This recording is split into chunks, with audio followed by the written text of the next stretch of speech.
Assalamualaikum warahmatullahi wabarakatuh. Selamat malam. Jumpa lagi dengan saya Aldi di channel Mereka Ada. Dimanapun kalian berada, saya doakan semoga kalian dalam kondisi sehat dan selalu diberikan kemudahan dalam menjalankan segala aktivitas. Pada cerita kali ini saya akan membahas sedikit tentang sejarah dan asal-usul kuntilanak di Indonesia. Namun sebelum mulai bercerita, pastikan teman-teman support channel Mereka Ada dengan cara menekan tombol subscribe dan menyalakan lonceng notifikasinya, supaya teman-teman gak ketinggalan setiap video yang upload di channel ini. Sudah siap? Kalau begitu, tanpa banyak basa-basi lagi, mari kita mulai ceritanya.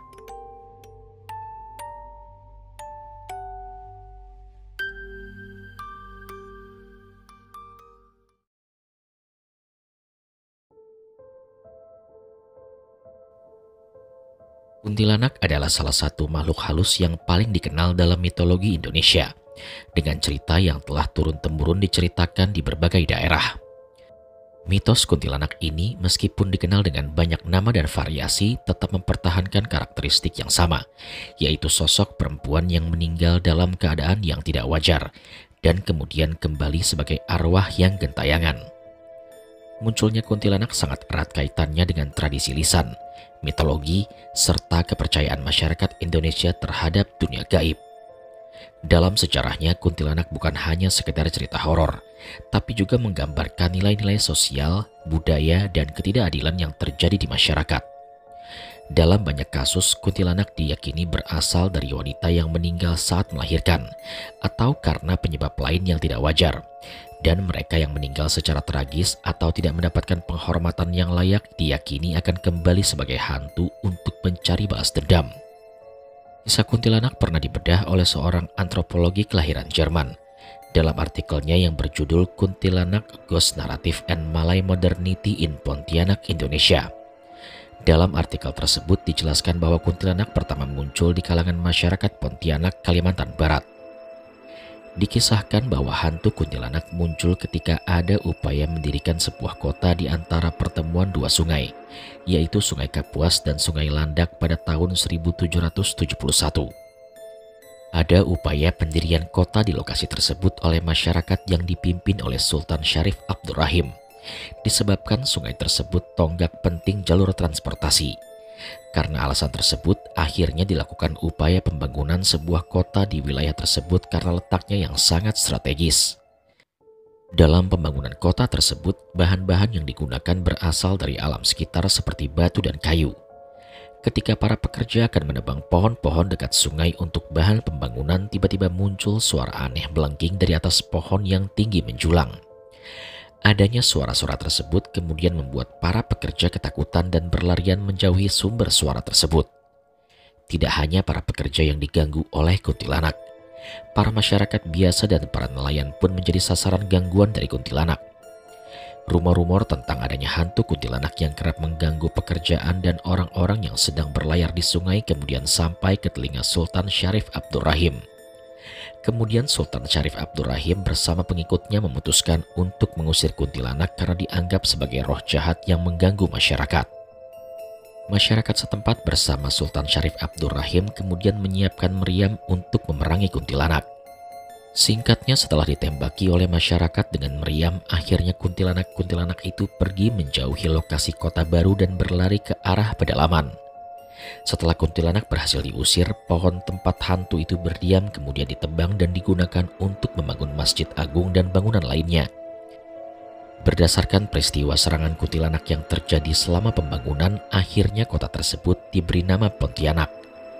Pelabelan kuntilanak sebagai roh jahat semakin lekat dan berkembang ketika Melayu modern yang membawa agama Islam menafsirkan kuntilanak sebagai setan atau iblis yang memusuhi manusia. Bahkan dahulu masyarakat Pontianak masih melangsungkan tradisi festival tahunan menembaki meriam sebagai simbol pengusiran kuntilanak. Asal-usul nama kuntilanak sendiri merupakan istilah yang banyak digunakan dalam bahasa Indonesia. Namun asal mula kata ini masih menjadi perdebatan. Beberapa orang percaya bahwa kunti berasal dari kata kunti yang berarti perempuan dan anak yang berarti anak. Jadi secara harfiah, kuntilanak bisa diartikan sebagai roh atau arwah seorang ibu yang meninggal saat melahirkan atau setelah melahirkan. Namun dalam bahasa Melayu sosok ini dikenal dengan sebutan Pontianak dan seringkali digambarkan sebagai perempuan yang meninggal saat kehamilan atau kelahiran dan kemudian arwahnya gentayangan mencari balas dendam. Di beberapa daerah terutama di wilayah Sumatera, makhluk ini juga disebut dengan kuntilan. Kuntilanak banyak ditemukan dalam cerita rakyat Indonesia terutama di Jawa dan daerah Melayu. Dalam kebanyakan cerita, kuntilanak digambarkan sebagai sosok wanita yang meninggal saat melahirkan atau yang meninggal secara tidak wajar. Bahkan beberapa versi cerita menyatakan bahwa kuntilanak adalah arwah ibu yang baru saja melahirkan atau ibu yang meninggal karena tindak kekerasan atau keguguran yang tidak wajar. Salah satu cerita populer yang berkaitan dengan kuntilanak adalah cerita tentang seorang wanita hamil yang mati saat melahirkan. Dalam keadaan tersebut, ia diyakini tidak bisa menyeberang ke alam baka dan terjebak di dunia gaib. Keberadaannya yang terhalang membuat arwahnya menjadi penasaran dan akhirnya muncul dalam wujud kuntilanak. Kuntilanak juga dianggap sebagai simbol dari ketakutan terhadap kelahiran dan kematian. Dalam budaya tradisional, kematian saat melahirkan adalah kejadian tragis yang banyak menimbulkan rasa takut. Hal ini memperkuat gambaran tentang kuntilanak sebagai makhluk yang berhubungan dengan kematian dan kehilangan. Dalam budaya Jawa, kuntilanak seringkali disebut dengan pocong atau kuntilan, dan terdapat berbagai cerita tentang kematian tragis seorang wanita yang menyebabkan arwahnya menjadi gentayangan. Beberapa cerita rakyat Jawa menggambarkan kuntilanak sebagai sosok yang mengenakan kain kafan putih dengan rambut panjang yang menutupi wajah. Ada juga versi yang menyatakan bahwa kuntilanak berwajah cantik dengan rambut terurai panjang.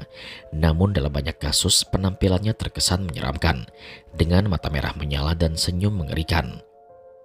Cerita kuntilanak dalam budaya Jawa kerap kali dikaitkan dengan kematian ibu yang melahirkan, di mana arwah ibu yang meninggal itu terjebak dan tak bisa meninggalkan dunia. Keberadaan kuntilanak dalam cerita rakyat Jawa umumnya menjadi sebuah peringatan agar masyarakat lebih menghargai kehidupan dan proses kelahiran. Dalam budaya Melayu, kuntilanak dikenal dengan sebutan Pontianak. Mitos mengenai Pontianak sangat populer di wilayah Sumatera, terutama di Kalimantan, dan seringkali digambarkan sebagai wanita cantik yang datang untuk menggoda para pria. Dalam beberapa cerita, Pontianak dipercaya mencari pria untuk membalaskan dendam atas kematian tragis yang dialaminya, atau untuk menghidupkan kembali anak-anaknya yang meninggal saat proses kelahiran. Pontianak atau kuntilanak dalam budaya Melayu dipercaya sering muncul dengan suara tertawa atau menangis yang aneh, yang dipercaya akan membawa pertanda buruk bagi siapa saja yang mendengarnya. Terkadang jika seseorang mendengar suara kuntilanak atau Pontianak di malam hari, mereka dianjurkan untuk segera pergi dari tempat tersebut, karena suara itu dipercaya menjadi pertanda bahwa makhluk itu sedang mendekat.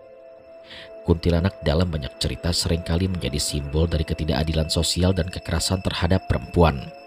Dalam budaya Indonesia, terutama di daerah pedesaan, perempuan seringkali menjadi korban dari norma sosial yang membatasi peran mereka. Cerita kuntilanak yang seringkali berakar dari kematian ibu yang melahirkan atau perempuan yang dilanda tragedi bisa dilihat sebagai bentuk protes terhadap ketidakadilan yang dihadapi oleh perempuan. Selain itu, kuntilanak juga bisa dilihat sebagai simbol dari ketakutan terhadap kematian, terutama kematian yang tidak wajar. Dalam banyak cerita, kematian seorang perempuan yang tidak diketahui atau tidak diberi penghormatan yang layak dapat mengakibatkan roh mereka terjebak dalam alam gaib. Hal ini menggambarkan ketakutan akan kehilangan orang yang sangat kita cintai tanpa adanya penutup atau penghormatan yang memadai.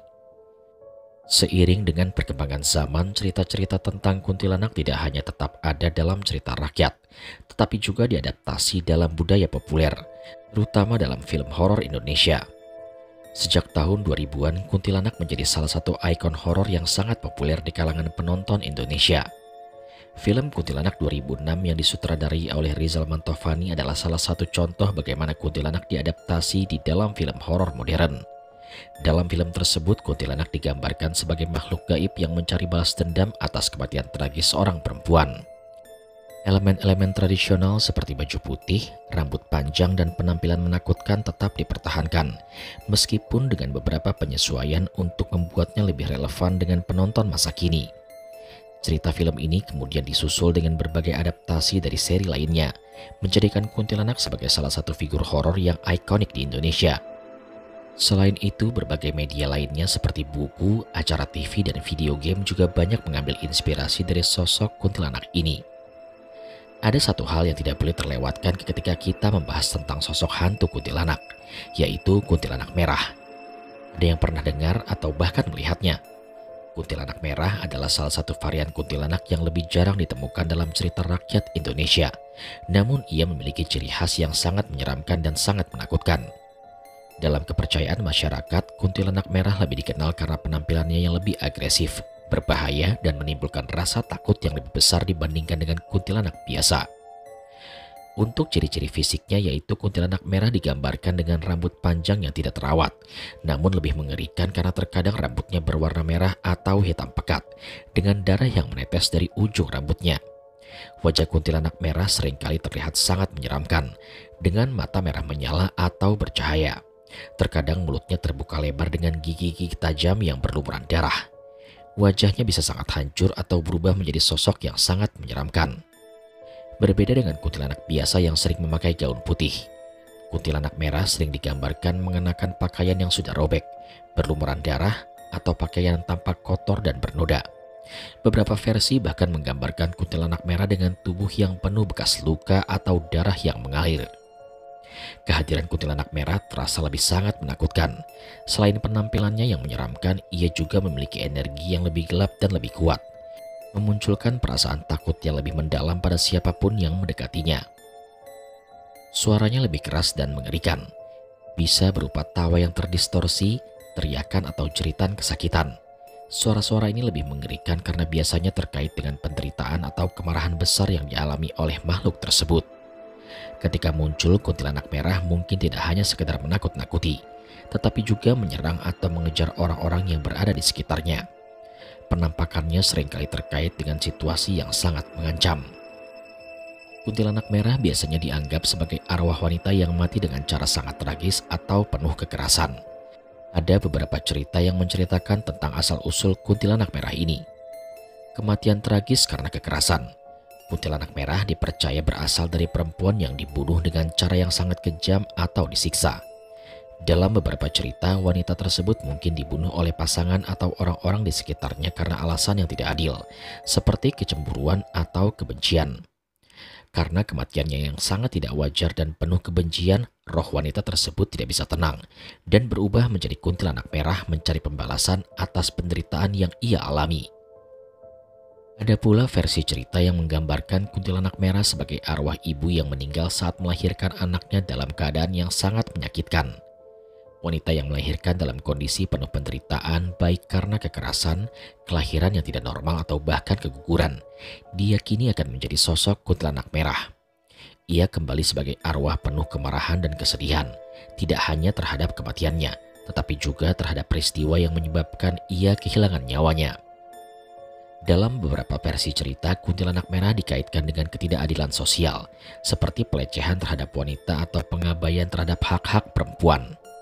Wanita yang menjadi korban ketidakadilan ini kemungkinan dihukum atau dibunuh, dan arwahnya kembali sebagai kuntilanak merah untuk membalaskan dendam.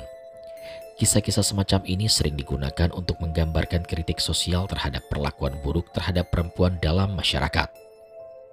Kuntilanak merah berbeda dari kuntilanak biasa dalam beberapa hal, terutama dalam hal penampilan dan karakteristik perilaku. Kuntilanak pada umumnya biasa digambarkan dengan gaun putih yang bersih, rambut yang panjang menutupi wajah, dan penampilan yang lebih halus. Terkadang wajah kuntilanak biasa tertutup, namun terkadang juga bisa terlihat sangat pucat dengan ekspresi yang sangat menyeramkan. Sedangkan kuntilanak merah memiliki penampilan yang jauh lebih menyeramkan, dengan mata merah menyala, wajah yang mengerikan, serta pakaian yang berlumuran darah atau robek. Pakaian yang dikenakan biasanya kotor dan menunjukkan bekas luka atau darah yang menetes. Secara perilaku, kuntilanak biasa lebih sering digambarkan sebagai makhluk yang menyeramkan dengan tujuan menakut-nakuti orang yang tidak waspada. Namun dalam beberapa cerita, kuntilanak biasa lebih pasif dan tidak selalu menunjukkan agresi fisik. Sedangkan kuntilanak merah lebih agresif dan penuh dendam. Kuntilanak merah tidak hanya menakut-nakuti, tetapi juga berusaha untuk menyerang atau bahkan membunuh orang-orang yang datang dalam jangkauannya. Ia cenderung sangat berbahaya, terutama bagi mereka yang dianggap sebagai sasaran kemarahannya. Dalam budaya populer Indonesia, kuntilanak merah seringkali muncul dalam cerita horor atau film, meskipun lebih jarang jika dibandingkan dengan kuntilanak biasa. Karena penampilannya yang lebih menyeramkan dan sangat menakutkan, kuntilanak merah seringkali menjadi karakter yang lebih menonjol dalam genre horor, di mana ia dikaitkan dengan kisah-kisah tentang balas dendam dan tragedi. Dalam beberapa film horor Indonesia, karakter kuntilanak merah seringkali menjadi figur yang lebih kejam dan penuh kebencian, mencari pembalasan atas penderitaan yang ia alami. Simpulannya adalah kuntilanak sosok yang memiliki sejarah panjang dalam budaya Indonesia, dengan akar yang kuat dalam cerita rakyat, mitologi, dan kepercayaan tradisional. Meskipun ada banyak variasi cerita, kuntilanak tetaplah menjadi simbol dari kematian, ketidakadilan, dan kehilangan. Sosok ini tidak hanya berfungsi sebagai cerita horor, tetapi juga mengandung makna yang lebih dalam, mencerminkan ketidakadilan terhadap perempuan serta rasa takut terhadap kematian yang tidak diakui. Seiring berjalannya waktu, cerita kuntilanak telah beradaptasi dan berkembang, memasuki budaya populer melalui film, buku, dan media lainnya, namun tetap menjaga elemen-elemen tradisional yang membuatnya tetap relevan dan menakutkan hingga saat ini.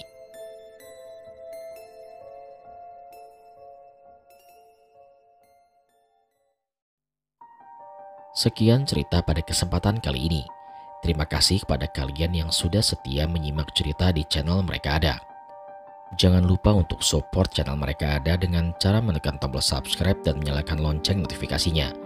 Dan sempatkan untuk berkomentar agar kita bisa saling sapa. Kalau begitu, sampai di sini dulu perjumpaan kita kali ini. Sampai bertemu pada episode selanjutnya. Saya Aldi pamit undur diri dari hadapan kalian. Wassalamualaikum warahmatullahi wabarakatuh.